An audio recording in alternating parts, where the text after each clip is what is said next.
ಮುಂದಿನ ಚುನಾವಣೆ ಇವತ್ತೇ ಡಿಕ್ಲೇರ್ ಮಾಡಲಿ. ಅವ್ರಿಗೆ ತಾಕತ್ತಿದ್ರೆ 150 ಸೀಟ್ ಗೆದ್ದು ಭಾರತೀಯ ಜನತಾ ಪಕ್ಷ ಅಧಿಕಾರಕ್ಕೆ ಬರ್ತದೆ. ನಾನು ಕಾಂಗ್ರೆಸ್ ನಾಯಕರಿಗೆ ಯಾರ್ಯಾರು ಕೇಳ್ತಾರ ಅವ್ರೆಲ್ಲರಿಗೂ, ಯಾರ್ಯಾರು ಹೇಳ್ತಾರ ಅವ್ರೆಲ್ಲರಿಗೂ ಅನ್ವಯಿಸುವಾಗ ಹೇಳ್ತೀನಿ, ನೀವು ಎದುರಿಸಬೇಕಾದದ್ದು ಭಾರತೀಯ ಜನತಾ ಪಕ್ಷವನ್ನ, RSS ಅಲ್ಲ.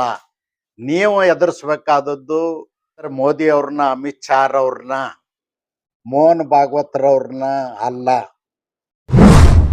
ಬಗ್ಗೆ ನೋಂದಣಿ ಬಗ್ಗೆ ಪ್ರಿಯಾಂಕಾ ಖರ್ಗೆ ಅವರು ಪತ್ರವನ್ನು ಬರೆದರು. ಯಾವುದು? RSS ನೋಂದಣಿ ಬಗ್ಗೆ. ನೋಡಿ, RSS ಇಂದ ನಿನ್ನೆ ಹುಟ್ಟಿದ ಸಂಸ್ಥೆ ಅಲ್ಲ.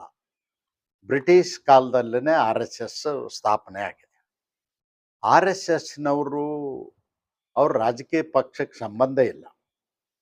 ಅವರು ಸಂತರಾಗ, ಶರಣರಾಗೆ, ಹಿಂದೆ ಹೆಂಗೆ ಗುರುಕುಲಗಳು, ಆಶ್ರಮಗಳು ಇರ್ತಿದ್ವು, ಆ ಥರ ಅವ್ರು ಕೆಲಸ ಮಾಡ್ಕೊಂಡಿರ್ತಾರೆ.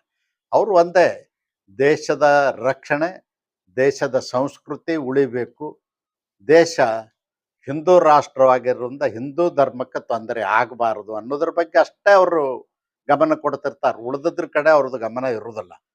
ಅವ್ರಿಗನ್ನ ನಾವು ವಿನಾಕಾರಣ ರಾಜಕೀಯ ಪಕ್ಷದವರು ಎಳತ್ತರು ಸರಿಯಲ್ಲ.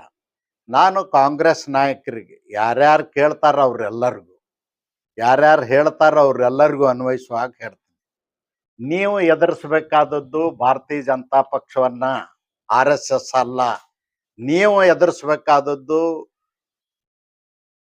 ನರೇಂದ್ರ ಮೋದಿ ಅವ್ರನ್ನ, ಅಮಿತ್ ಶಾ ಅವ್ರನ್ನ, ಮೋಹನ್ ಭಾಗವತ್ರವ್ರನ್ನ ಅಲ್ಲ.